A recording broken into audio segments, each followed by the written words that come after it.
प्रत्येक दिवस रात्रि 9 बजे लाइव सेशन हम लेकर आते हैं। कल कुछ असुविधाओं के कारण टेक्निकल प्रॉब्लम्स के कारण कल लाइव सेशन नहीं हो पाया था, लेकिन आज अपने समय पर हो रहा है। तो आप सभी इससे जुड़कर पूरा पूरा लाभ उठाइए। और कल के ही विषय पर आज भी हम चर्चा करने जा रहे हैं। तो विषय तो कल का ही होगा, लेकिन चर्चा कल नहीं हो पाई थी इस विषय पर, तो आज इस विषय को चर्चा में लिया जाए। ठीक है, तो समझना है इस विषय को भी और चर्चा को भी।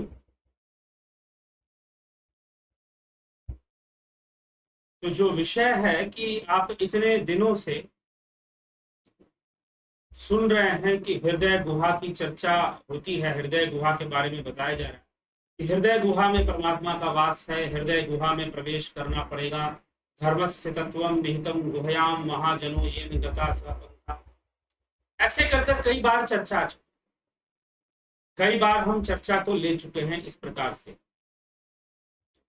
तो लेकिन हृदय गुहा में कोई प्रवेश कैसे करे, प्रश्न ये है कि हृदय गुहा में किसी का प्रवेश कैसे होगा। तो उसके विषय में आज हम चर्चा करेंगे। हृदय गुहा के बारे में बताया तो जा रहा है, लेकिन हृदय गुहा में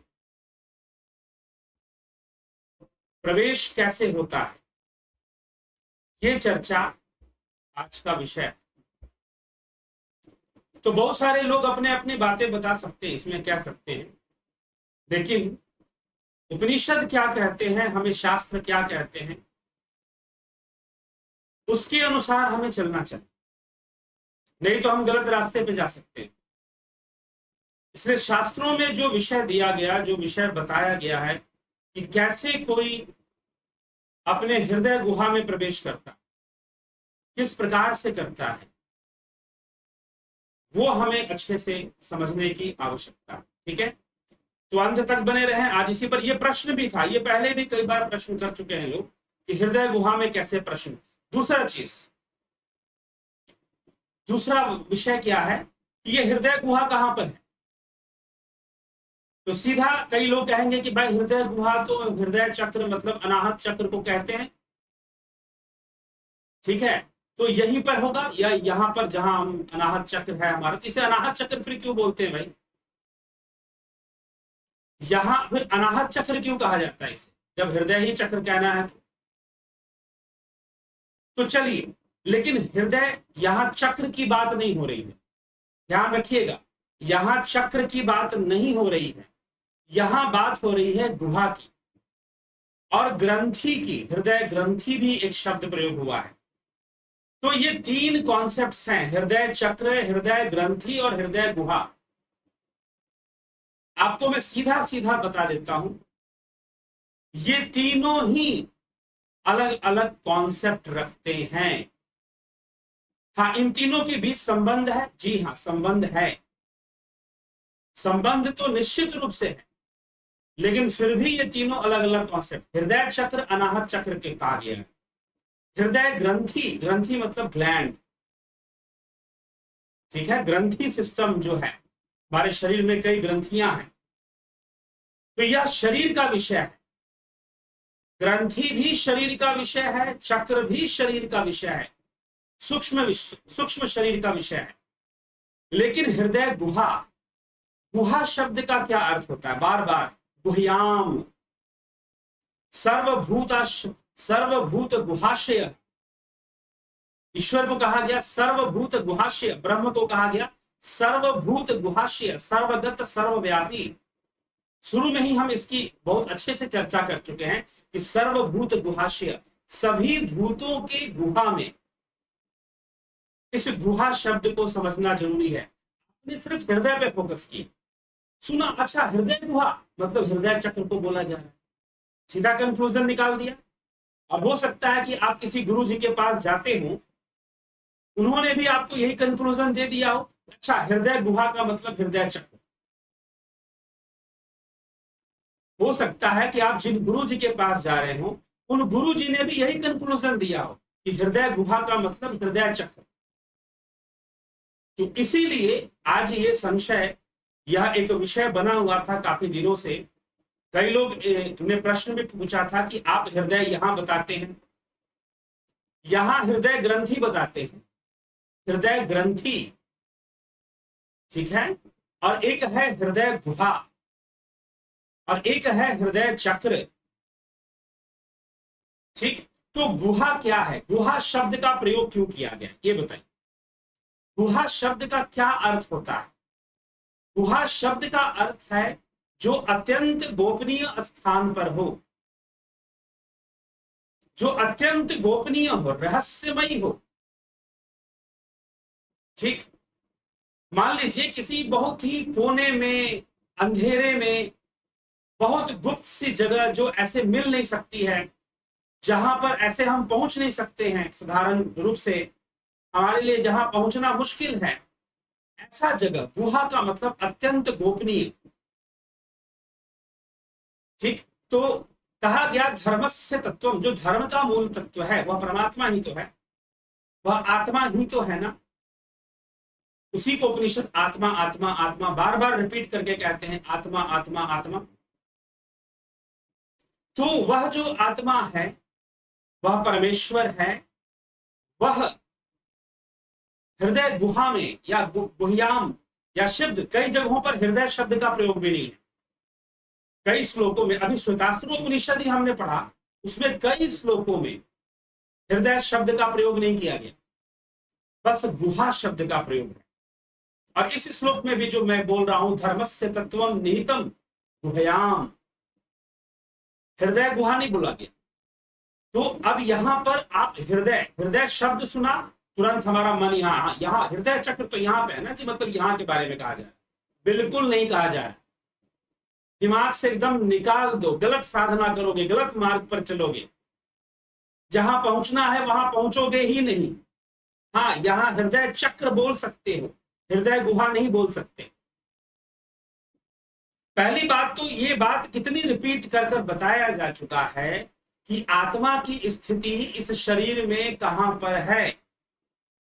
तो जब बार बार कहा जा रहा है दधनीव सर्पी तिलेषु तैलम, तिलों में तेल की तरह, दही में घी की तरह, अरणियों में अग्नि की तरह, तो फिर ये ढूंढना ही बंद कर दो कि आत्मा यहां रहता है, यहां रहता है, यहां रहता है कि यहां रहता है, ढूंढना बंद करो। और जो तुम्हें सिखा रहा है वो तुम्हें सिर्फ पागल बनाया जा रहा है कि यहां रहता है जी आत्मा, या यहां रहता है आत्मा। कंठ में एक महात्मा जी मिले, वो अपने चेलों को समझा रहे थे, कंठ में रहता है आत्मा, यहां से प्राण निकलती है, यहां आत्मा रहती, बता रहे थे। ठीक, तो ढूंढना बंद करो कि कहां रहता। बिल्कुल वैसे ही जैसे कि दूध में तुम घी ढूंढ के नहीं निकाल सकते, दूध से घी निकालने के लिए दूध का अस्तित्व खत्म होना पड़ेगा। ठीक है, तो दूध में तुम घी ढूंढकर नहीं निकाल सकते कि भाई दूध कहां, दूध में घी कहां पर है, निकाल सकते हैं क्या? वैसे इसीलिए क्यों उदाहरण क्यों लिया जा रहा है, दूध और घी का उदाहरण क्यों लिया जा रहा है? तो घी का वास कैसे है दूध के अंदर? गोपनीय वास, गोपनीय वास है, गुप्त वास है, रहस्यमयी वास है।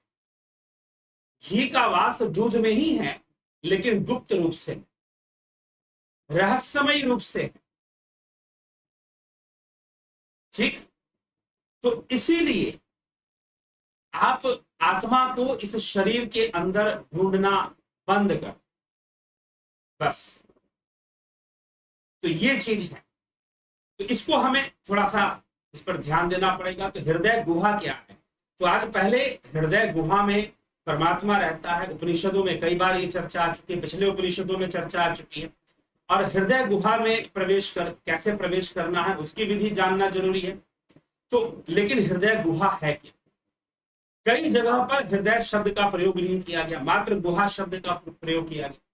सर्वभूत गुहाशयम, ईश्वर को बोला गया है सर्वभूत गुहाशयम, कि सभी भूतों के गुहा में,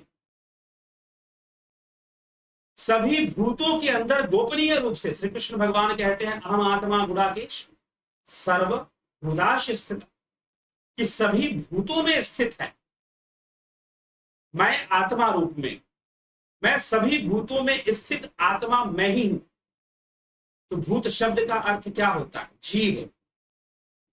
तो जीव के लिए यहां पर भूत शब्द का, पंचभूतों से बनने वाला जो जीव है, पंचीकृत होकर बनने वाला, चाहे स्थूल शरीर हो चाहे जीव की बात यहां पर की जा रही है। तो जीव तो स्थूल भी है सूक्ष्म भी है। जब स्थूल शरीर में है तो उसको स्थूल भी माना जा सकता है, अन्यथा सूक्ष्म में तो वो है ही जीव की स्थिति। तो सभी जीवों में मैं आत्मा रूप में वास करता हूं। इसका मतलब जीव और आत्मा, थोड़ी सी इनकी स्थिति में भिन्नता है। पानी और बर्फ एक ही हैं, लेकिन फिर भी दोनों की स्थिति में भिन्नता है। पानी और बर्फ एक ही चीज है, एक ही तत्व है, लेकिन दोनों की स्थिति में भिन्नता है। वैसे ही जीव और आत्मा में भिन्नता विद्यमान है। दोनों एक दूसरे के बिना नहीं है भाई। जीव आत्मा के बिना अस्तित्व में नहीं रह सकता, आत्मा तो मुक्त में भी रह सकता, बिना जीव के भी, बिना जीवत्व के भी आत्मा की स्थिति बनी रह सकती और बनी हुई है। तो इसीलिए गोपनीय जो गुह्य है, अत्यंत गुह्य है, हृदय तत्वम निहितम गुह्याम महायनो येन गता स पंथा, जो गुह्य है, सर्वभूत गुहाशय, सर्वभूत गुहाशय, जो सभी भूतों के गुहा में विराजमान है, सभी भूतों के गुहा में। अब गुहा में कहने का मतलब क्या है भाई? गुहा में कहने का तात्पर्य क्या है फिर? तो आज इस विषय पर हम इस चर्चा को करेंगे और आपको वो विधि, वो कौन सा तरीका है जिससे कि हृदय गुहा में या गुहा में प्रवेश होता है, जहां पर परमात्मा का वास हमारे ही भीतर है, लेकिन हम वहां तक पहुंचेंगे कैसे? ये आज का समाधान है। और किसी ने पीछे इस पर प्रश्न भी किया था, लेकिन चलिए, उपनिषद में ही इसकी चर्चा है, श्वेतास्त्रोपनिषद की चर्चा है। ये चर्चा श्वेतास्त्रोपनिषद की है। तो श्वेतास्त्रोपनिषद का श्लोक इस विषय में क्या कहता है? देखिए, बड़ा सुंदर इसमें कहा जा रहा है। क्या कहा जा रहा है? घृतात परम मंड विवाति सूक्ष्म ज्ञात्वा शिवम सर्वभूतेषु गूढ़म विश्वैश्यैकं परिवेष्टितारं ज्ञात्वा देवं मुच्यते सर्वपाशय। घृतात परम मंड विवाति सूक्ष्म, कि कल्याण स्वरूप एकम देवम, वह जो परम देव परमेश्वर है, मक्खन के अंदर रहने वाले घृतात परम, मक्खन में जैसे घी है, एक बार दही में घी की भी चर्चा हुई, एक बार दूध में भी घी की चर्चा हुई, उपनिषद के श्लोकों में ही हुई। अब यहां पर मक्खन में घी भी बताया जा रहा है, ठीक है। जैसे वह कल्याण, शिवम, शिवम शब्द का प्रयोग इस श्लोक में है। ज्ञात्वा शिवम, शिव को जान जाते। यहां पर जो शिव शब्द है वह ब्रह्म के लिए ही किया जा रहा है, ध्यान रखिएगा। यहां पर शिव शब्द जो है वो ब्रह्म के लिए ही किया जा रहा है।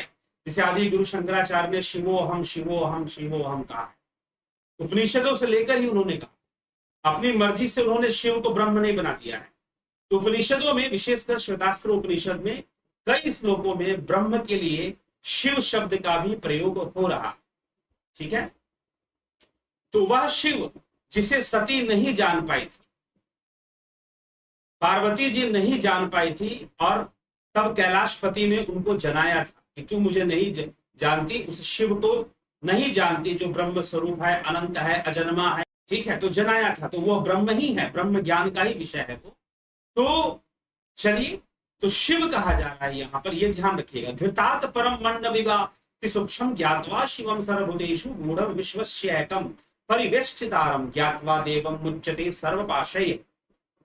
कल्याण स्वरूप परम देव को मक्खन के ऊपर रहने वाले घी की भांति, सार भाग मंडन एवं सार भाग की भांति अत्यंत सूक्ष्म समस्त प्राणियों में गूढ़ रूप से, गूढ़म छिपा हुआ, जैसे कोई जगह बड़ी गोपनीय होती है, वहां कोई सामान छिपा कर रख दिया गया, छिपा हुआ जानकर समस्त जगत को सब ओर से घेर कर स्थित हुआ, जानकर समस्त बंधनों से छूट जाता है। अर्थात जो जिस प्रकार से दूध के अंदर घी का वास है, और जो योगी, उनके लिए महापुरुष शब्द का प्रयोग बार बार हुआ है उपनिषदों में, वो महापुरुष जिन्होंने उस दूध में से घी निकाल लिया,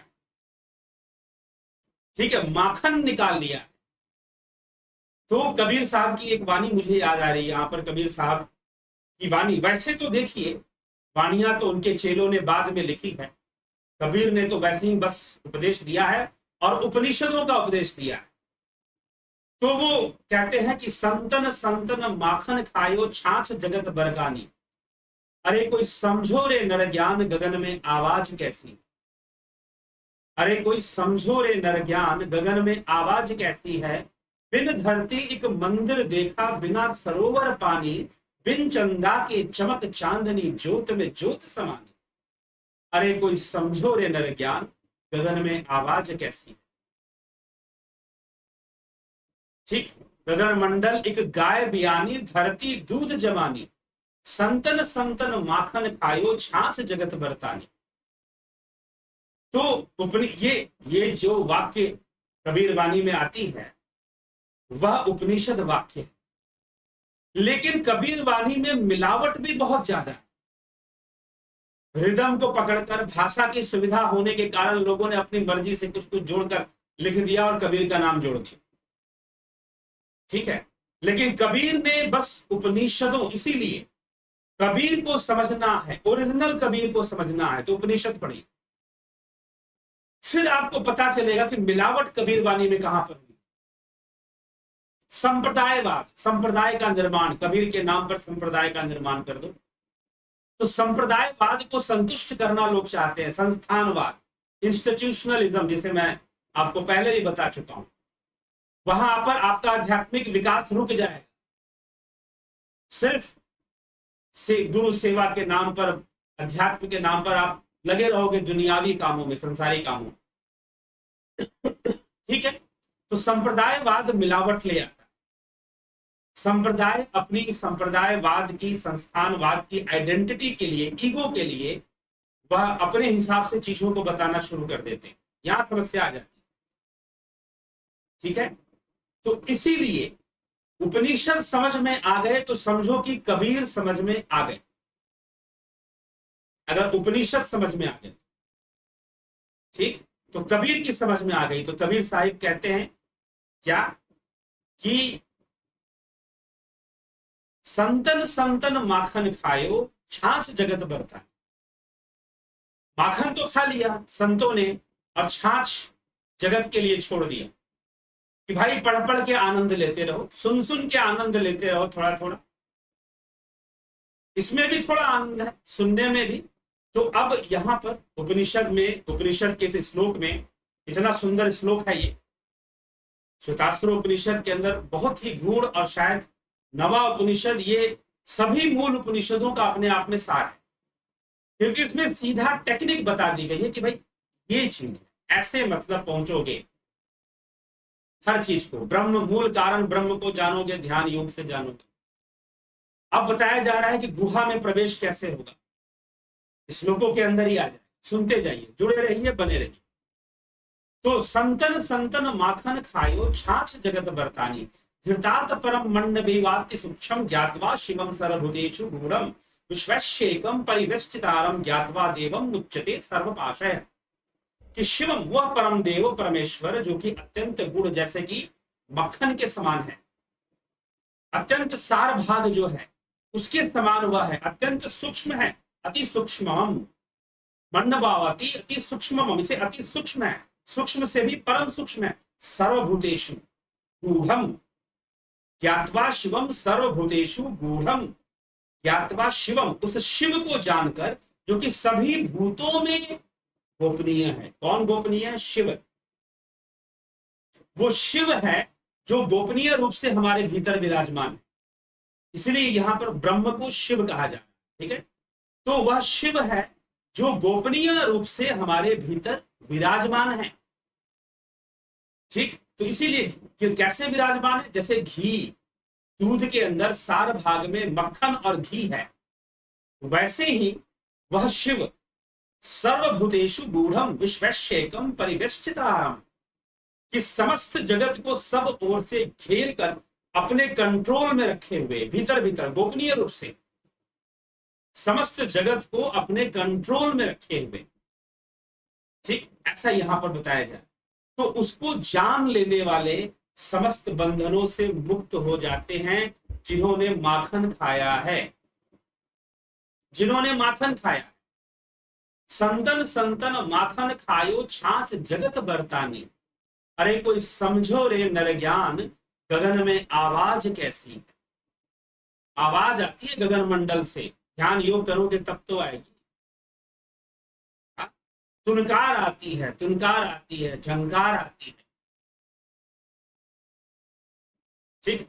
पहले पहले रिली मिली बाजे, पाछे न्यारी न्यारी रे, घंटा वीणा शंख बांसुरी, ताल मृदंग नगाड़ी रे। उमा संहिता में भगवान शिव ने 9 प्रकार की आवाजें बताई, 9 प्रकार की आवाज जो सुनाई देती, ठीक है। गोपनीय विषय है। फिर तुम कहोगे कि बस बता दीजिए, कैसे बता दे भाई, कैसे बता, ठीक। गंभीर विषय, थोड़ी सी गंभीरता की आवश्यकता, तब सीख पाएंगे, तब जान पाएंगे। उतरने का, हम तो बस उतरना सिखा सकते हैं कि उतरो, गुहा में उतरना, गुहा में प्रवेश करना सीखो, गुहा में प्रवेश करना सीखो, सारी चीजें सामने होंगी फिर। तो संतन संतन माखन खायो छाछ जगत बरतानी, जगत के लिए छाछ है। छाछ क्या? उपदेश, वानियां। ब्रह्मानंद जी कहते हैं कि पहले पहले रिली बाजे, पाछे न्यारी न्यारी रे, घंटा वीणा शंख बांसुरी ताल मृदंग नगाड़ी रे। सुनोगे और जब मन उसमें एकाग्र होना लगेगा तो फिर आनंद विभोर हो जाओगे, आनंद से भर जाओगे। तो ये विषय है आनंद का, यह विषय है योग का, ध्यान का। अभी योग क्या है? अभी सिर्फ सिर नीचे कर लिए, पैर ऊपर कर लिए, ठीक है, करना चाहिए, गलत थोड़ी ना है करना। लेकिन अगर ये समझ के बैठे हो कि योग इतना ही है तो बहुत बड़े भ्रम में हो। वो सब तो योग करने की तैयारी है, योग तो कुछ और है, आगे की चीज। तो अत्यंत गोपनीय है। सर्वभूतेषु गूढ़म, क्या कहा जा रहा है? सर्वभूतेषु गूढ़म ज्ञात्वा शिवम सर्वभूतेषु गूढ़म, जो सभी भूतों में गोपनीय है। सर्वभूत गुहाशय, सर्वभूत गुहाशय, सभी भूतों की गुहा में विराजमान है। उसी को हृदय, कहीं कहीं पर उसी को हृदय गुहा लिखा हुआ, ठीक है। तो वो कोई यहां पर नहीं, वो यहां पर कह दे, हाँ यहां से उसका रास्ता निकलता है, लेकिन वो यहां पर इस जगह पर है ऐसा नहीं है। वो हृदय गुहा यहां पर भी नहीं है, यहां ग्रंथि है, यहां चक्र है, और गुहा कहीं और है। कैसे पहुंचोगे? चलकर पहुंचोगे? सेंटीमीटर नापोगे कहां है? जी नहीं, कैसे पहुंचोगे बताया जा रहा है, सुनिए। अब बताया गया कि सभी भूतों के गुहा में है। यहां पर शिव का वास, शिव का वास सभी भूतों के गुहा में है। तो अब उस शिव को जानोगे कैसे? तो लिखा जा रहा है, एष देवो विश्वकर्मा महात्मा सदा जनानाम हृदय सन्निविष्ट हृदय मनीषा मनसाभिकर्लिप्तो यह एतद विदुर्मृतास्ते भवन्ति। यह जगत कर्ता परमात्मा परम देव परमेश्वर सर्वदा मनुष्य के हृदय गुहा में सम्यक प्रकार से स्थित है। सदा जाननाम हृदय सन्निविष्ट, हृदय से, बुद्धि से, मन से, हृदय से, बुद्धि से, हृदय से कहने का मतलब अपनी भावनाओं से, और बुद्धि से और मन से अभिकल्पित, अर्थात जो लगा हुआ है ध्यान में, मतलब हृदय बुद्धि मन की एकाग्रता जहां आ चुकी है, अर्थात हृदय बुद्धि मन का जहां बंधन हो चुका है, बंधन मतलब निरोध हो चुका है, मन के अंदर बहुत विचार चलते रहते हैं, बुद्धि बहुत तर्क वितर्क में लगी रहती है, मन के भावनाएं भी बहुत चलती रहती हैं, तो इन तीनों से जो एकाग्र हो गया, अभी लिप्तता का मतलब यही है कि जो इनमें अब लिप्त, एक तरह से इनमें जो लिप्सा है वो खत्म हो गई है, हृदय बुद्धि और मन की। जब इन तीनों का निरोध अवस्था प्राप्त हो जाएगी, निरोध अवस्था जब आ जाएगी तो क्या होगा, तो लिखा जा रहा है कि जैसे ही निरोध अवस्था आ जाएगी तो आविर्भवती, आविर्भवती, आविर्भवती ये एतत् विदुः अमृता भवन्ति, तो उसके सामने वह शिव प्रत्यक्ष होगा। जो साधक इस रहस्य को जान लेते हैं वह अमृत स्वरूप हो जाते हैं। तो अब हृदय गुहा में प्रवेश की विधि बताई गई कि हृदय बुद्धि और मन, तीन चीजों का नाम लिया गया, हृदय बुद्धि और मन। ठीक है, कैसे बताया गया, ध्यान से सुनिए, फिर से इसको बताते हैं। हृदय मनीषा मनसा, हृदय मनीषा मनसा भी कर, तो हृदय मनीषा मनसा, यहां पर हृदय मनीषा और मनसा तीन चीजों का नाम दिया। मनीषा शब्द किसके लिए है, मनीषा शब्द है, वास्तव में मनीषा का अर्थ क्या होता है, योग सूत्र के अंदर मनीषा की बहुत अच्छी व्याख्या, योग सूत्र में मनीषा की बहुत अच्छी व्याख्या। पहले तो आप मनीषा को प्राप्त हुए, मनीषा को कैसे प्राप्त होंगे, वह भी ध्यान योग से प्राप्त होंगे, वह भी ध्यान योग से प्राप्त होंगे भाई। मनीषा धारणा करेंगे तो मनीषा सिद्ध होगी। मनीषा एक विवेक, मनीषा हमारे अंदर विवेक की जागृति, मनीषा हमारे अंदर जो धर्म का ज्ञान पैदा करती है, मनीषा जो हमें जितनी भी बातें हैं जो विवेक से संबंधित है वह सब मनीषा के अंदर, उसे महर्षि पतंजलि ने भी मनीषा शब्द से संबोधित किया। तो हमें अपनी मनीषा को विकसित करना चाहिए। कैसे विकसित होगा, तो विचारों से, उपनिषदों के विचारों से, शास्त्रों के विचारों से और अभ्यास से। बिना अभ्यास के नहीं होने वाला, समझ में भी नहीं आएगा। उपनिषद की बातें, योग सूत्र और श्रीमद् भगवत गीता, बहुत सारी ऐसी बातें हैं जो ध्यान योग की गहराई की बातें, वो समझ में भी नहीं आने वाली। तो मनीषा का विकास होना चाहिए। तो हृदय मनीषा मनसा, मतलब मनीषा जो हमारी सात्विक बुद्धि है, जो विवेकी बुद्धि है, जो ज्ञान से संयुक्त बुद्धि है, क्योंकि सतोगुण ज्ञान का कारक है, तो सतोगुण ज्ञान का कारक है, तो जो ज्ञान से परिपूर्ण जो हमारी बुद्धि है उसके लिए मनीषा शब्द का प्रयोग, तो उसका भी निरोध हो जाना चाहिए, क्योंकि समाधि में कोई ज्ञान नहीं टिकता।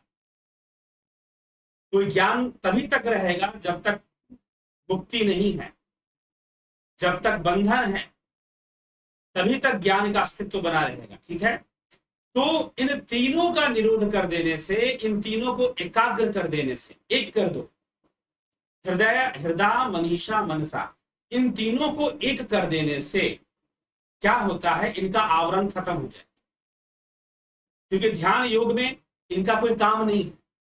बुद्धि क्या काम करेगी, जब पूरी तरह से आप एकाग्र हो जाएंगे तो बुद्धि के लिए कल्प विकल्प बचेगा नहीं, तो बुद्धि क्या काम कर सकती है, विचार रहेंगे नहीं, आप निर्विचार अवस्था में चले जाएंगे। और जब आप निर्विचार अवस्था में चले जाएंगे तो फिर वहां मन का भी काम नहीं होगा, मन का भी लय होना शुरू हो जाएगा। तो ऐसी अवस्था में, जब ऐसी अवस्था आ जाएगी तो आप कहां पर चले जाएंगे, आपको पता है, आप हृदय गुहा में चले जाएंगे। आप उस समय गुहा में प्रवेश, आपका गुहा में प्रवेश, गोपनीय गुहा, सर्वभूतेषु गूढ़म सर्वभूत गुहाशय धर्मस्य तत्वम निहितम गुहयाम, जो बार बार गुहा शब्द का प्रयोग होता है, आप उस समय गुहा की अवस्था में पहुंच जाएंगे, आपका प्रवेश गुहा में हो जाएगा। जिस समय प्रणव ध्यान करते करते आपकी श्वासें बिल्कुल स्थिर हो जाएंगी, श्वासें स्थिर हो जाएंगी, शरीर का भान शून्य होने लगेगा। होता है, जो लोग ध्यान योग कोर्स करते हैं, कई लोग बताते हैं कि हमें ऐसा ऐसा अनुभव होने लग जाता है, शरीर का भान शून्य होने लग जाएगा।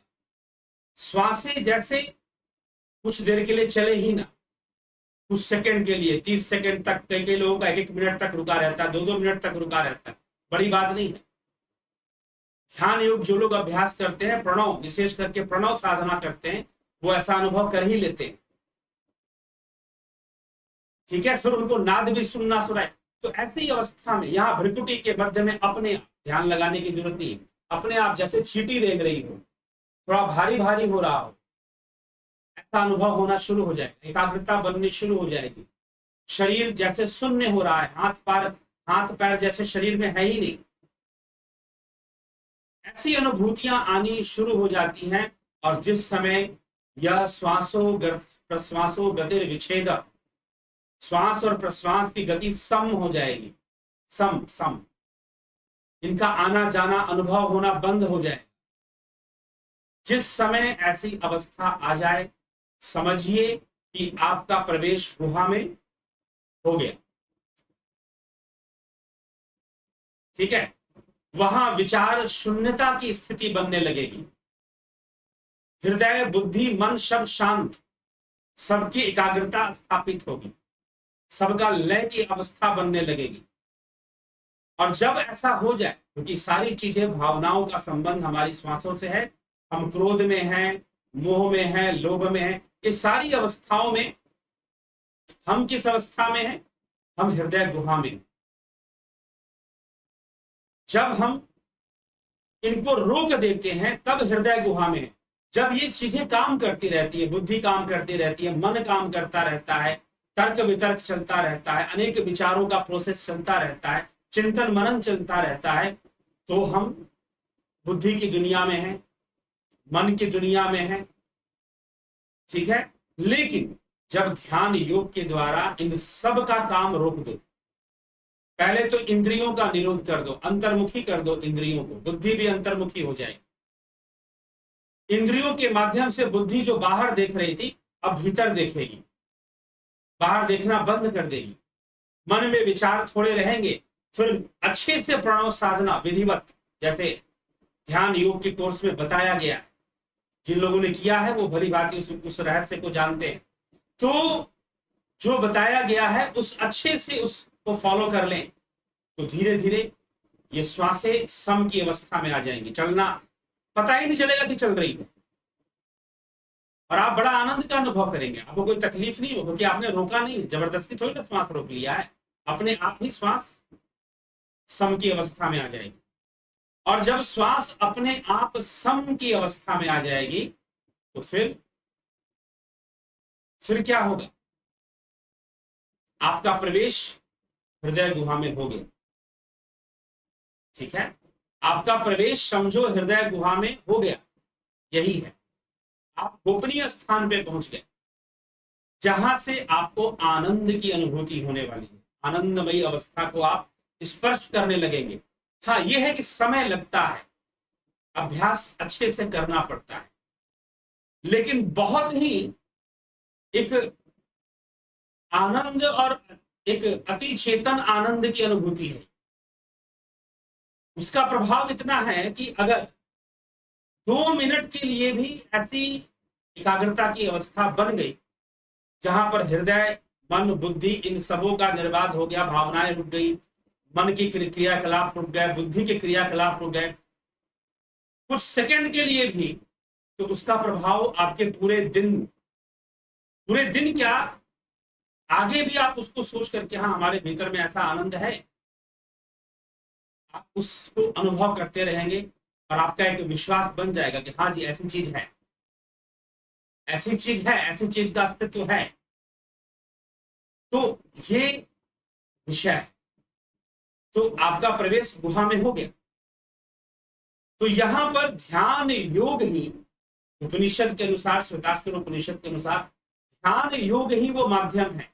क्योंकि ये तो पहले ही स्पष्ट है ना, जब ऋषियों ने श्वेतास्त्र उपनिषद का पहला श्लोक जो है उसमें ही कह दिया कि हमने उस मूल कारण ब्रह्म को ध्यान योग से जाना है। उन्होंने पहले ही ध्यान योग शब्द का प्रयोग करके कह दिया कि ध्यान योग से हमने जाना है। तो निश्चय है कि गुहा में जहां पर परमात्मा का वास बताया जा रहा है, बार बार बताया जा रहा है, उस गुहा में प्रवेश करने का मार्ग ध्यान योग ही होगा। लेकिन यहां पर साफ साफ इस श्लोक में साफ साफ लिख दिया गया, वहां पर तो उस मूल कारण को जानने के लिए बताया गया कि ध्यान योग किया, लेकिन अब यहां पर लिखा जा रहा है कि उस गुहा में प्रवेश करने के लिए जहां परमात्मा का वास है, जहां पर सार तत्व, जैसे दूध का सार तत्व घी है, वैसे ही उस सार तत्व का जहां वास है, उस ब्रह्म का जहां वास है, वह गुहा है और उसमें प्रवेश करने का ध्यान योग ही तरीका है। इंद्रियों का निरोध, चित्तवृत्ति निरोधा की जो बातें आ जाती हैं, और इन तीनों का मनसा मनीषा, इन तीनों को एकाग्र कर देने से जो अवस्था बनती है, श्वासों का सम हो जाना। जब हम प्रणव ध्यान करते करते श्वासों को सम कर देते हैं, अपने आप हो जाता है, बस आपने वो प्रोसेस को फॉलो करना होता है। बस अगर उसको ईमानदारी से फॉलो कर लेंगे, अपने आप आपकी श्वास से लगेगा जैसे गायब हो, है ही नहीं। अगर सही से उस प्रोसेस को फॉलो कर गए, ध्यान योग के कोर्स में जो बताया जाता है यहाँ पर, अगर सही से उसको फॉलो कर दिया, जिन लोगों ने कोर्स किया वो जानते हैं इसको, अच्छी तरह से समझते हैं, तो अपने आप श्वासें सम की अवस्था में चली जाएंगी। ज्यादा कुछ करने की जरूरत नहीं, कोई मेहनत नहीं करना, क्योंकि यह अपने आप, ये कुंभक वो वाला कुंभक नहीं, इसको हम श्वासें रोक कर रखते हैं, अंदर रोक लिया, बाह्य कुंभक बाहर रोक लिया, तो रोकना अलग विषय है, और अपने आप सम की अवस्था में आ जाना। जैसे पेंडुलम होता है ना, आपने उसको ऐसे किया और छोड़ दिया, अब इधर जाएगा इधर जाएगा इधर जाएगा, धीरे धीरे धीरे धीरे धीरे धीरे धीरे रेस्ट के पोजीशन में आ जाएगा। वैसे ही इन श्वासों के साथ होता रहता है, लेकिन ये श्वासें चलती रहती हैं क्योंकि इनको धक्का लगता है। धक्का कैसे लगता है? विचारों का धक्का, भावनाओं का धक्का, ठीक है। तो जब मनीषा और मनसा, हृदय मनीषा मनसा, इन तीनों की एकाग्रता सिद्ध हो जाएगी, जैसे ये तीनों एकाग्र अवस्था में आ जाएंगे, गुहा में प्रवेश हो गया, गुहा में प्रवेश हो गया।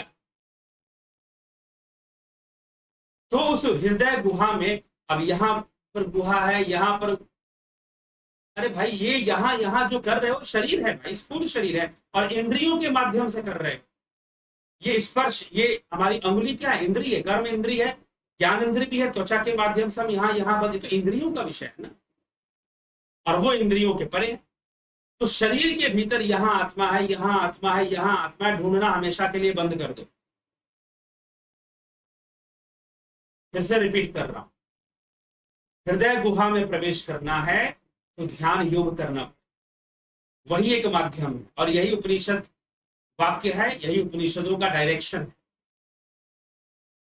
दिशा है, वो दिशा हमें प्रदान कर रहे हैं। तो सही दिशा में हम जाएंगे तो निश्चय ही सारी चीजें हमें समझ में आएंगी और मिलेंगी, ठीक है। अन्यथा बहुत सारा भ्रम पैदा होता है। तो आज का विषय यही था, और ध्यान योग कोर्स 11 तारीख से शुरू होने वाला है, 7 तारीख आज हो चुका है।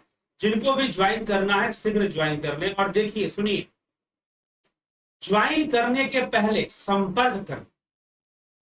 ये नहीं कि आप YouTube पर गए और सीधा आपने ज्वाइन कर लिया। कुछ लोग ऐसा करते हैं, इस बार भी शायद कुछ लोगों ने ऐसा कर दिया है, क्योंकि अब यह कोर्स YouTube पर नहीं चलता है, थोड़ा बहुत चलता है, नहीं तो नहीं भी। क्यों ऐसा क्यों है? क्यों नहीं चलता है? क्योंकि YouTube पर लाइव डिस्कशन का कोई विकल्प नहीं होता, इसीलिए इस चर्चा में लाइव प्रोग्राम्स आपको दिए जाते हैं, लाइव डिस्कशन चलता है भाई, लाइव बैठकर आपको बताया जाता है, हर टेक्निक के बारे में बताया जाता है, फिर आप भी अपने प्रश्नों को पूछते हैं। जो लोग ज्वाइन किए वो भली भांति समझते हैं। तो YouTube पर ऐसी सुविधा मौजूद नहीं है। हाँ, हम तो लाइव आ जाएंगे, मैं आ जाऊंगा, आप नहीं आ पाओगे, ठीक है। आप कमेंट करोगे और मैं सामने रहूंगा, लेकिन गूगल मीट या जूम ऐप के ऊपर ये सब सारी चीजें चलती हैं। तो सिर्फ YouTube पर ये चल रहा हो ऐसा तो नहीं है, इसीलिए प्लीज, हाँ ठीक है, अभी भी YouTube पर मेंबरशिप एग्जिस्ट करता है, लेकिन कृपया आप YouTube पर ज्वाइन ना किया करें। अगर YouTube पर ज्वाइन कर लिया है या YouTube पर ही ज्वाइन करना है आपको, हाँ कुछ केसेस ऐसे हैं जहां पर हम कहते हैं ठीक है YouTube पर ज्वाइन करें, जहां पर हम कह देते हैं कि ओके नो प्रॉब्लम YouTube पर ज्वाइन करें। तो कुछ केसेस वो विशेष कुछ परिस्थितियां होती हैं, उन लोगों की कुछ विशेष मजबूरियां होती पेमेंट को लेकर खास करके, तो इसीलिए उनको फिर कह दिया जाता है कि आप YouTube पर ज्वाइन करिए। ठीक है, इसीलिए आप YouTube पर ज्वाइन कीजिए या सीधा आप डायरेक्टली ज्वाइन कीजिए, आप संपर्क कीजिए, व्यक्तिगत रूप से कांटेक्ट कीजिए। ठीक है, पर्सनली आप कांटेक्ट कीजिए।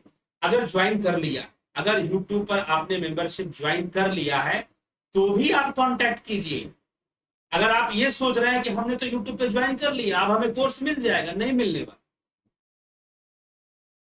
कोर्स आप तक नहीं पहुंचने वाला, क्योंकि YouTube का अपना सिस्टम कॉम्प्लिकेटेड है। ठीक है, एक तो नंबर 1 ये बात है, और दूसरा उस पर लाइव हो ही नहीं सकता। मैं एक तरफा लाइव हो सकता है, सारे लोग लाइव हो जाएं और डिस्कशन करें, चर्चा करें, तो ऐसा नहीं होगा। ठीक है, तो इसीलिए ये कोर्स अब ये हाँ YouTube वीडियोस का इस्तेमाल होता है इसमें, लेकिन सिर्फ YouTube पे चल रहा है ऐसा नहीं है, YouTube के बाहर भी चल रहा है, इसीलिए और आगे भी चलता रहेगा YouTube के बाहर। तो इसीलिए ज्वाइन करना है तो संपर्क कीजिए। अगर ज्वाइन कर लिया है, गलती से आपने YouTube पर ज्वाइन की, कोई बात नहीं, अब हो गया सो हो गया, क्योंकि YouTube पैसे तो आपके वापस करने वाला नहीं है। ठीक है, ये भी एक समस्या है ना, आपके पैसे वापस कर, अगर आप दोबारा रिटर्न चाहो कि विथड्रॉ कर ले हम वहां से, तो वो विथड्रॉ भी नहीं होने वाला और पूरा यहां भी नहीं मिलने वाला। ठीक, क्योंकि भाई साहब 35% तक अपना निकाल लेते हैं, कमीशन निकाल लेते हैं। तो ये सारी कई चीजें हैं जो कॉम्प्लिकेशन आ रही थी YouTube के अंदर, तो इसीलिए फिलहाल ये ऐसे लाइव क्लासेस ऐसे भी चलती हैं। तो अगर आपने ज्वाइन कर लिया है YouTube पर तो भी संपर्क करिए, कांटेक्ट करिए। व्हाट्सएप नंबर जो मैं देता हूं उस पर कांटेक्ट करिए। अब फिर से मैं नंबर दे रहा हूं, अभी आप उस पर जरूर व्हाट्सएप करके बताएं कि आपने ज्वाइन कर लिया। ठीक, YouTube पर आपने ज्वाइन कर लिया है, आप उस पर बताएं। ठीक, तो चलिए, ये चीज है उन लोगों के लिए जो कि YouTube पर ज्वाइन करते हैं। अब आगे चलते हैं, आपके कमेंट्स, क्या क्या प्रश्न है, क्या क्या बातें हैं, लोग क्या कह रहे हैं, उसको थोड़ा देखते हैं। ठीक है जी,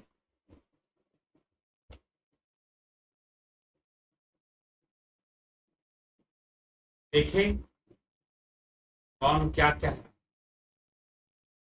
सूरम पत्याल जी, अभिनंदन है आपका। विश्व यात्री जी, स्मिता सावंत जी, गोपाल शर्मा जी, चंदन जना जी, अंजू श्रीवास्तवा जी, अलका काले जी, देवेंद्र सियाल जी ने ज्वाइन किया है सन मेंबरशिप।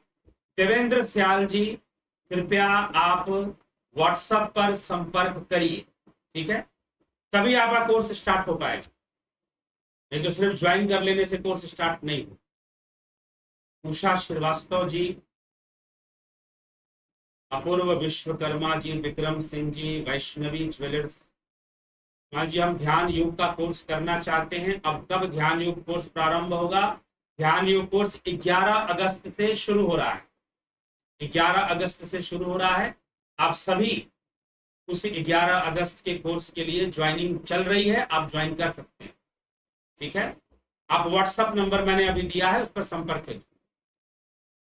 राजू पाल जी, संजय कंबाड़ जी, रोमेश चोपड़ा जी, जलाराम रायका जी, अजीत पटेल जी, सत्यमेव जयते। कारण शरीर में सिर्फ संस्कार होते हैं तो महाकारण शरीर में क्या होता है? कारण शरीर, महाकारण शरीर संस्कारों का ही वास होता है। ठीक है हाँ, मूल कारण वो ब्रह्म स्वयं है। मूल कारण वह ब्रह्म स्वयं है। तो मूल कारण को यहां पर मूल को लिखा गया उपनिषदों के अंदर, मूल कारण। ये आप शब्दों से कंफ्यूज मत कीजिए, क्योंकि शब्द बदल देने से अर्थ बदलने की भी संभावना आ जाती है। और महाकारण शरीर ऐसा वर्णन अभी उपनिषद में हमें नहीं मिला है। हाँ, मूल कारण मिला है। तो मूल कारण किसे कहा गया है? ब्रह्म को ही कहा। ठीक, जो प्रकृति का भी कारण है, प्रकृति के सभी क्रियाकलापों का भी कारण बनता है। ठीक, और सबसे बड़ी बात क्या होती है कि जो भी विषय है वह ध्यान योग से ही समझ में आने वाला है। तो ध्यान योग का अभ्यास कभी नहीं छोड़ना चाहिए, तो करते ही रहना चाहिए। राम निवास मीना जी, योगेंद्र पंडित जी, माधुरी कोले जी, उदय शंकर जी, आप लाइव चर्चा नहीं आ पाए, सब ठीक ठाक है ना? हाँ जी, सब ठीक है, कुछ तकनीकी असुविधाओं के कारण नहीं आ पाए। ललित गर्ग जी, गोपाल शर्मा जी, धर्मेंद्र शर्मा, पिंटू बासवा जी, चितरंजन बरुआ जी, इंद्रजीत जी, रूपलाल विश्वकर्मा जी, जगत नारायण जी,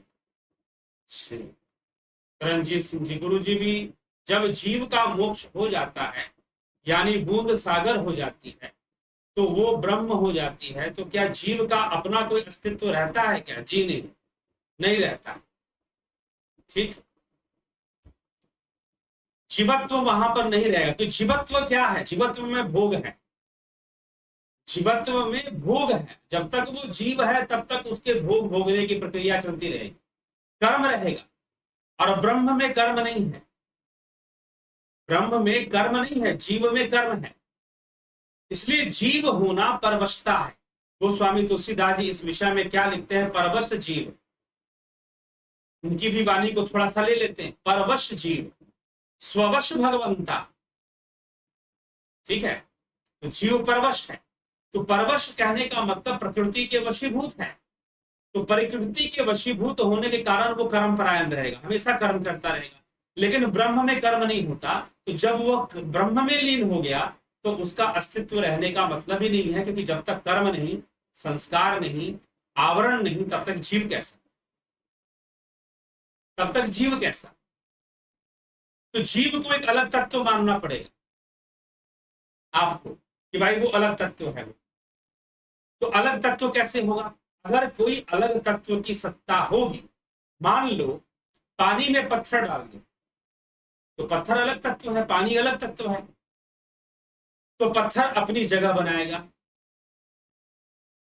ठीक है, पत्थर अपनी जगह बनाएगा फिर। और जब अपनी जगह बनाएगा तो क्या होगा? पत्थर जब अपनी, तो पानी का लेवल बढ़ेगा। पानी का एक ऐसा वो स्थान बना देगा पत्थर जहां पानी नहीं होगा।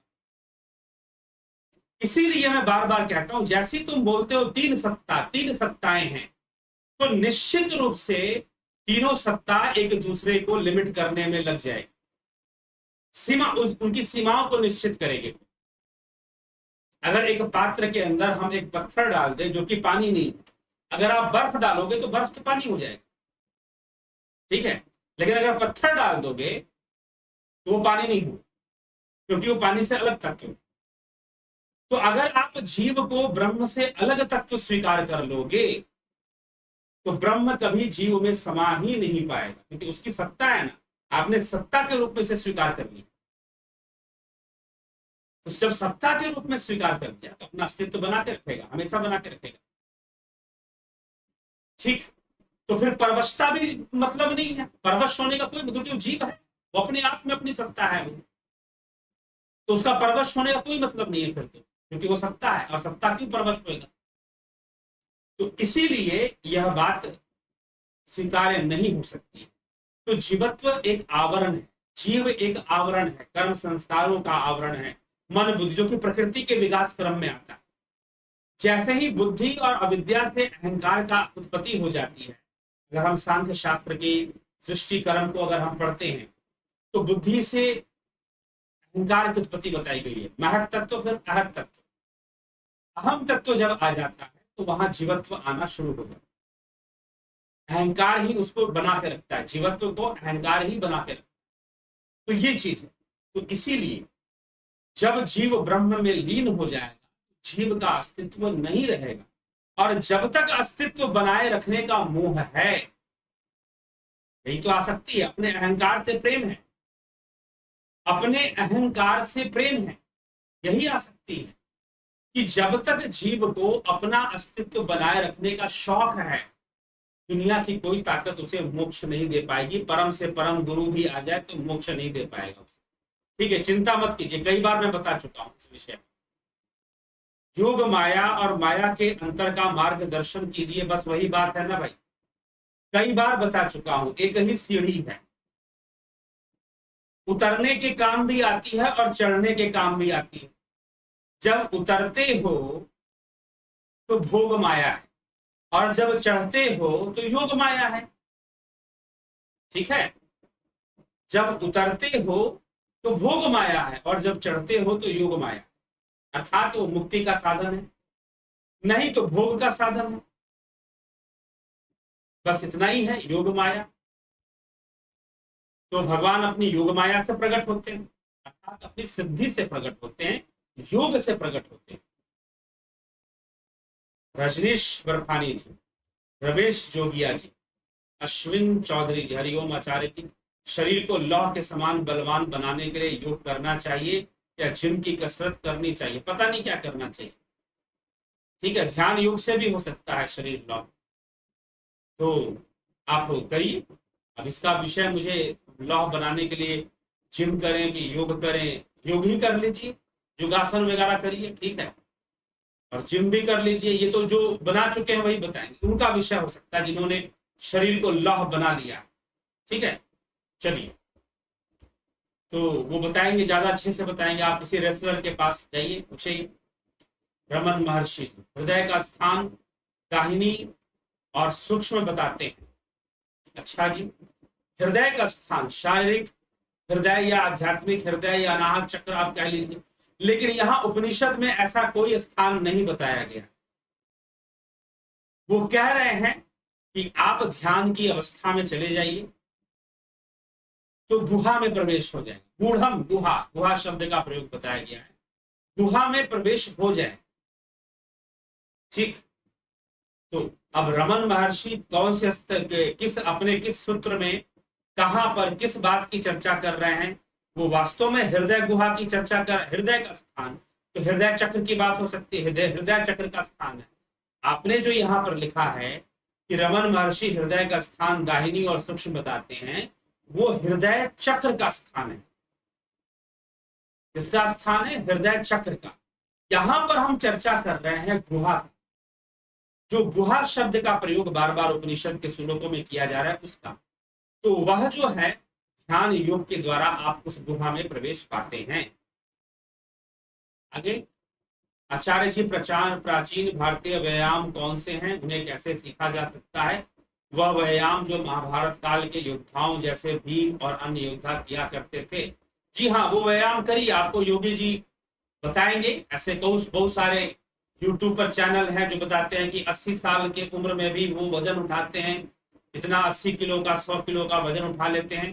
तो ऐसे लोग हैं, तो आप उनके माध्यम से आपको इसका ज्ञान मिल जाए। चलिए, दादा खच्चर जी, जय नारायण जांगिड़ जी,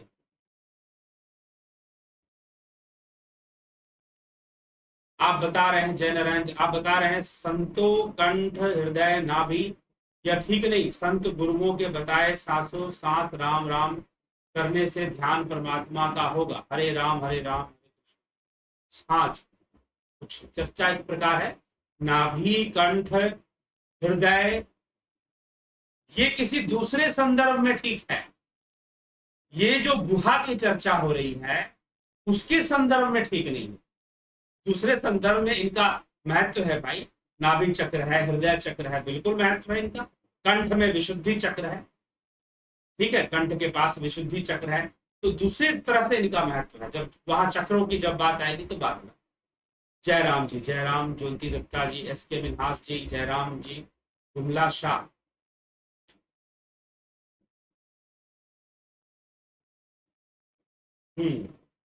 संत कह रहे हैं ज्ञान उपनिषद के द्वारा गुरु संतों ने ज्ञान दिया हुआ है, हमारे मन से नहीं बताते। सनातन में तो गुरु संतों ने बताए अनुसार संसार में व्याप्त है, उन्हीं गुरु के बताए कबीर गिरा जी। सुधा अग्रवाल जी, चैतन्य खत्री जी, मस्त राम जी, क्षत्रिय ब्रह्मनिष्ठ महान गुरुओं से सुशोभित गुरु समान आपको प्रणाम। धन्यवाद जी चैतन्य खत्री, आपका भी बहुत धन्यवाद। सुरेंद्र शुक्ला, जयराम गुरु जी, आज ध्यान योग में ऐसा लगा कि परमेश्वर का बहुत ही छोटा अंश था जहां हमेशा परमानंद अनुभव होता है, फिर मैं माया से भ्रमित हो गया, मृत्यु लोक में फंस गया। चलो, सुंदर वर्मा जी, सुंदरलाल वर्मा, अश्विन चौधरी जी, भावना, सोच, विचार, इच्छा, आदत में क्या अंतर है? भावना सोच, थॉट्स प्रोसेस है, विचार भी वही है। जब विचारों पर फोकस करते हैं तो सोच है, इच्छाएं, कामनाएं जागृत होती है। श्री कृष्ण भगवान कहते हैं ध्याये तो विषयान पुंस संगस्तेषु उपजायते संगात संजायते कामा कामादो क्रोधो अभिजायते क्रोधात् भवति सम्मोहः सम्मोहात् स्मृति विभ्रम स्मृति भ्रंशात् बुद्धिनाशो बुद्धिनाशात् प्रणश्यति। कि विषयों का ध्यान करने से उसके प्रति कामनाओं का उत्पन्न होना, विचार का उत्पन्न होना, इच्छाओं का उत्पन्न होना, और फिर नहीं, फिर आदत बनना शुरू हो जाना, ये सारी चीजें प्रक्रिया में जुड़ी रहती। कलयुग में जब तब हवन योग का कोई महत्व नहीं है क्या? ईश्वर ने ऐसे शास्त्र में लिखा है क्या? आसाम के शंकर देव जी ने भागवत में ऐसे दिखाया है कि यह मुझे मान्यता नहीं है। ऐसी बात नहीं कि इनका महत्व नहीं है, ठीक है, इनका महत्व हमेशा है। हाँ, महापुरुष क्या करते हैं कि कुछ चीजों को आसान करने के लिए, क्योंकि उनकी शुद्धता बनाए रखना, उनकी पवित्रता बनाए रखना कलयुग में निश्चय ही कठिन है। और औपचारिकता रूप में ज्यादातर जो पूजा पाठ होते हैं, यज्ञ हवन के अनुष्ठान किए जाते हैं, बड़े बड़े लेवल पर किए जाते हैं, कई जगहों पर हमने देखा है, बहुत औपचारिकताएं हो जाती हैं, शुद्धता का ध्यान उसमें नहीं रखा जाता है। और सबसे नंबर 1 पे जो शुद्धता होनी चाहिए, भावनाओं की, भावनाओं की ही शुद्धता पूरी नहीं रहती है, भावनाओं की ही पूरी शुद्धता नहीं रहती है। तो इसीलिए उनका ना हो पाना, और आदमी को एक तपस्या से, कठिनाइयों से गुजरना पड़ता है कई क्रियाओं को करने में। तो इसीलिए संतों ने यह भी कहा कि कम से कम नाम स्मरण कर लो, ध्यान लगा।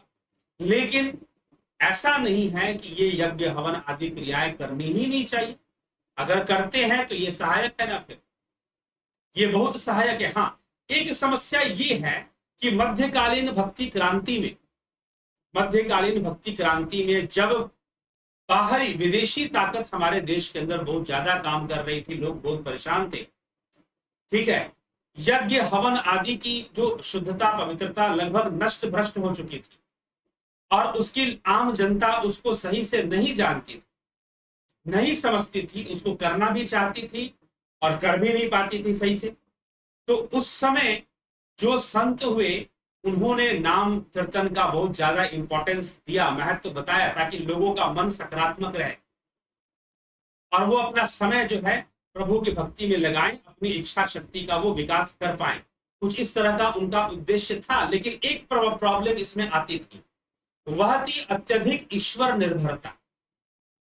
अत्यधिक ईश्वर निर्भरता हो गए, ठीक है, और लोग जो है अत्यधिक ईश्वर पर निर्भर होना शुरू हो गए।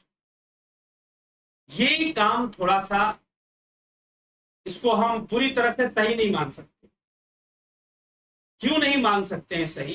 क्योंकि इससे ईश्वर निर्भरता होना आपको हमेशा क्या बना देता है? कमजोरी की अवस्था में ले जाता है, कर्म से दूर ले जाता है। क्योंकि ईश्वर निर्भरता संसार के अंदर, देखिए, योग के अंदर ध्यान की निर्भरता है, योग निर्भरता है कि आप ध्यान योगी बनेंगे। पूरे उपनिषदों में, पूरे उपनिषद या पूरे हमारे जो 6 शास्त्र हैं, जिसको हम षड दर्शन भी कहते हैं, तो उनमें भी कहीं पर भी आपको ये नहीं कहा गया कि तुम ईश्वर पर निर्भर होकर सब कुछ छोड़ दो। अगर ऐसा होता, पूरी तरह से अगर यही बात होती, तो श्री कृष्ण अर्जुन को नहीं समझाते कि कर्म करना तेरी मजबूरी है, विवशता है, तू परवश है, कर्म तो तुझे करना पड़ेगा, प्रकृति तुझसे कर्म करवा लेगी, इसीलिए तू संकल्पवान बन और कर्म कर। भगवान उसे कर्म में नहीं लगाते, वो भी युद्ध कर्म में नहीं लगाते, ठीक है।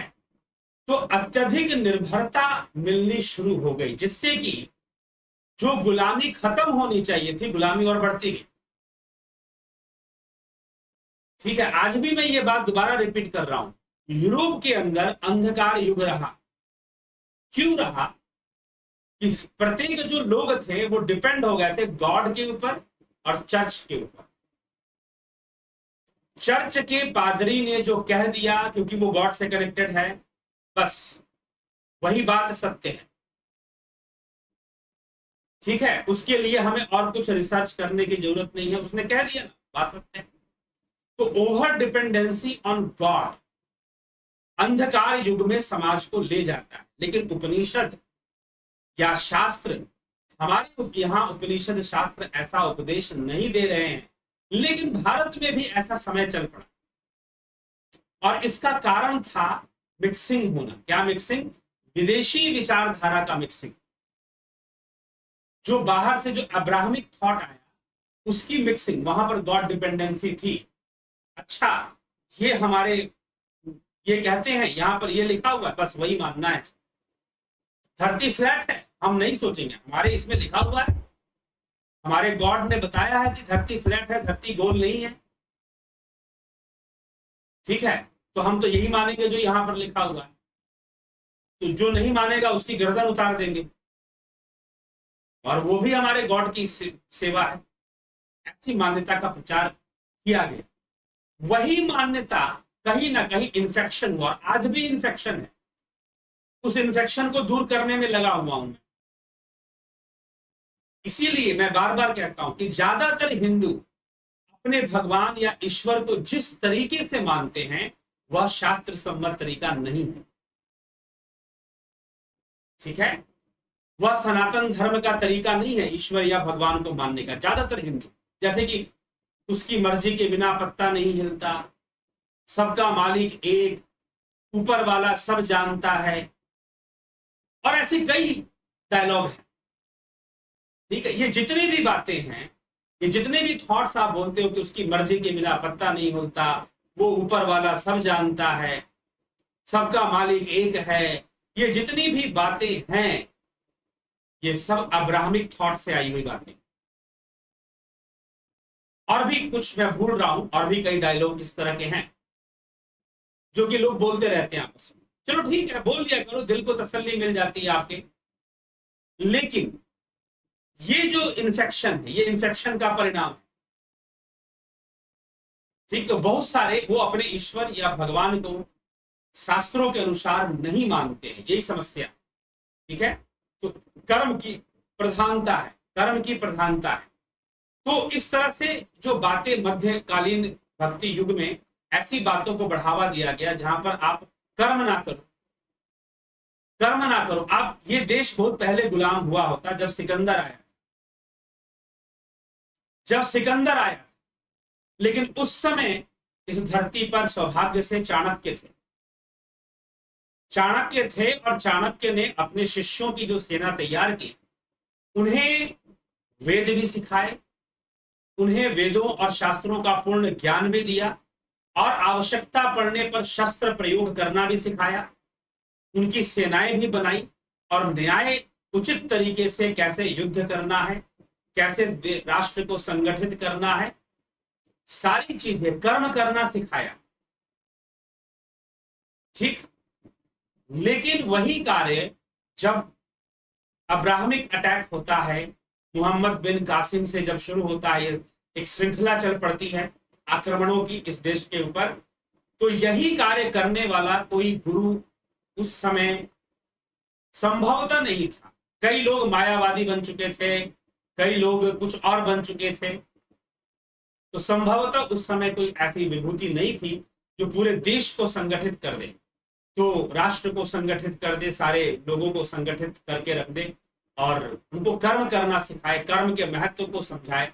नहीं तो अगर एकता और संगठन बन जाए तो कोई भी अब्राहमी शासन जो यहाँ आया वो यहाँ पर राज नहीं कर पाता। कई कई खानदानों के रूप में वो भी आए, कोई गुलाम वंश, खिलजी वंश, तो कई वंशों के रूप में, फिर अंग्रेज आ गए, फिर अंग्रेज आ गए बाद में। तो कर्म में ठीक है, ईश्वर है, ब्रह्म है, ध्यान योग करिए, योगी बनिए, तस्माद योगी भव अर्जुन। भगवान कृष्ण भी अर्जुन से कह रहे हैं तो योगी बन जा।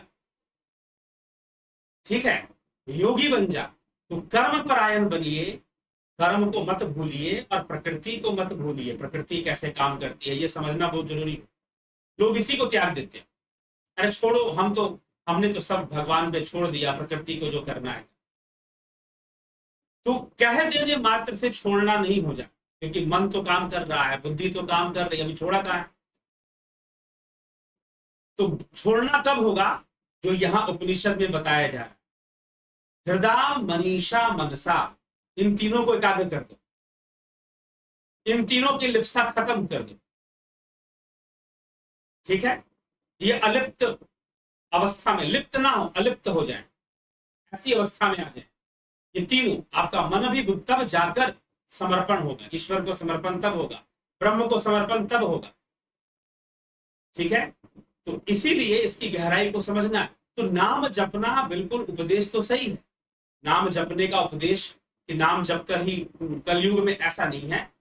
नाम जपने का, नाम सुमरन का जो महत्व है वो तीनों लोकों में, तीनों कालों में। चाहूं जुग तीन काल तिहु लोका, भय नाम जपी जीव विशो का, इस तरह से भी कहा गया है, नाम जपने वालों ने ही कहा हुआ है। ठीक है, लेकिन उपनिषद और शास्त्रों का जो फोकस है वो ध्यान योग पर ज्यादा मिलेगा। ध्यान योग में भी नाम जप है, फिर ध्यान योग में भी नाम जपना है, अजपा जाप जपना। ठीक, तो किसी भी विषय को जब तक हम सही से नहीं समझेंगे तो हल्के में कह देने मात्र से नहीं हो जाता। कह तो दे देते हैं कि कलयुग में तो नाम जपने से ही मुक्ति हो जाती है, इसलिए सबको नाम जपवाओ, नाम भी जपवाओ, चंदा भी बटोरो, चंदा भी इकट्ठा करते रहो, नाम जपवा जपवा कर, नाम कीर्तन करवा करा कर, हरि नाम, हाँ, करवा कर जो है चंदा भी बटोरते रहो साथ में। मुक्ति तो किसी को नहीं मिल रही है, जो जप रहा है ना उसको, ना जो जपवा रहा है उसको भी मुक्ति नहीं मिल रही है, वो भी माया में ही फंसा हुआ है। ठीक है, तो इतना आडंबर, इतना दिखावा, इतना पाखंड संस्थाओं के अंदर, संप्रदायों में आ चुका है।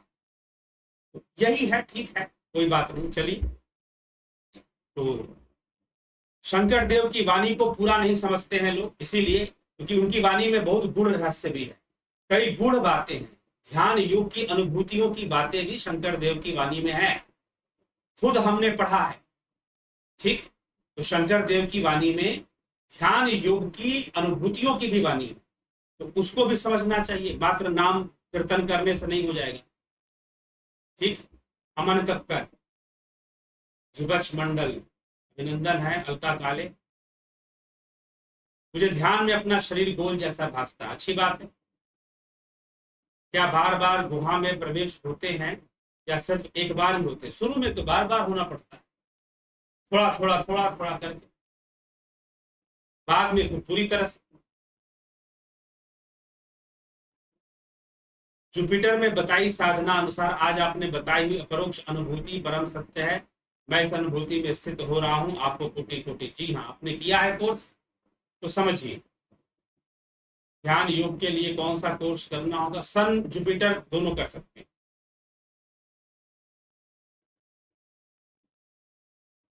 क्या जब पूर्ण ब्रह्मांड दिखाई दे तो इसका मतलब हम इसके बाहर भी हैं? जी हाँ। दयानंद के क्या कहना चाहते, पूरा लिखेंगे तो बताएंगे। ठीक है, महेश मकवाना, दयानंद अज्ञानी साधु, देश में मिशनरी लगा हुआ है, लोगों को कन्वर्ट कर रहा है। जी, तो आजादी के बाद से ही लगे हुए हैं, आज से थोड़ी ना लगे हुए। शोभा धमानी जी, भरत छबलानी जी, ओम तत्सत, सुबोध रामबो जी, आपने कहा था नरक बस अपने बुरे कर्मों को भोगने की जगह, लेकिन आत्मा को तो कष्टों से परे है, आत्मा कष्ट से परे, बिल्कुल जीव भोगता है, जीव। ठीक है, श्वेतास्त्रोपनिषद के गहन विषय पर आप प्रकाश डाल रहे हैं और आसानी से समझा रहे हैं, बहुत धन्यवाद। आभार है आपका, अभिनंदन है। स्मिता सावंत, संजीव कुमार सिंह जी, क्या ध्यान योग की सीढ़ी उपलब्ध है? मिल जाएगा, कोर्स ज्वाइन की, संपर्क कीजिए, आपको सब बता दिया जाए। ठीक है, अभी मैं सीढ़ी पर चर्चा करूंगा तो फिर और लंबा चर्चा हो जाएगी, 1 घंटा हो चुका है, जल्दी ही खत्म करेंगे। नमस्ते आचार्य जी, क्या ये गुहा जो है वह स्थूल शरीर में है? जी नहीं, स्थूल शरीर में नहीं, आपके देश में भी अंधकार फैल रहा है। चलिए जी, गुरु जी, क्या भी प्रकृति के अंतर्गत आती है? क्या पराविद्या भी हाँ, विद्या प्रकृति के अंतर्गत आती है, लेकिन वो परा विद्या प्रकृति से परे ले जाने की विद्या। ठीक है, विद्या तो प्रकृति के अंदर ही आती है, लेकिन उसको फॉलो करने से वो वही, अभी पूछा किसी ने ना कि योग माया क्या है, यह परा विद्या ही है। ठीक है, मंत्र जाप क्या है, करना चाहिए। मुझे बहुत दुख हो रहा है, देश में कन्वर्ट कर रहे हैं लोग, तो बंद करना चाहिए, बंद करवाइए कन्वर्जन। सुने लोग, समझे, अपने सनातन धर्म को समझे, तो क्यों कन्वर्ट। ठीक है, मंत्र जाप कितना विश्वास करना चाहिए, जितना कर सके, यह एक मंत्र विज्ञान का विषय है, इतना करना चाहिए। आप संपर्क करेंगे तो आपको बता देंगे, नहीं तो कभी मंत्र विज्ञान पर चर्चा करेंगे तो उसमें बता देंगे। अधिक से अधिक शेयर करें, जरूर किया करें, ताकि लोगों तक निश्चय ही कुछ विचार पहुंचे। ठीक है जिज्ञासुओं, इसी के साथ विराम लेंगे, और ध्यान योग जो लोग कोर्स ज्वाइन करना चाहते हैं व्यक्तिगत रूप से संपर्क कीजिए, नंबर मैंने दिया है और फिर से नंबर मैं दे रहा हूं, आप संपर्क कर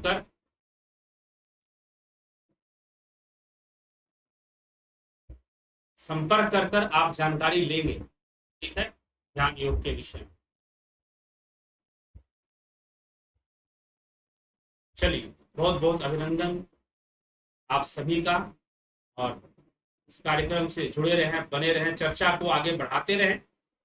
अच्छी बात है, आज काफी लंबे देर तक चर्चा चली, काफी दिनों बाद इतनी लंबी चर्चा चली है। तो इसी के साथ विश्राम देंगे, कल फिर 9 बजे चर्चा को आगे बढ़ाएं। बहुत बहुत आप सभी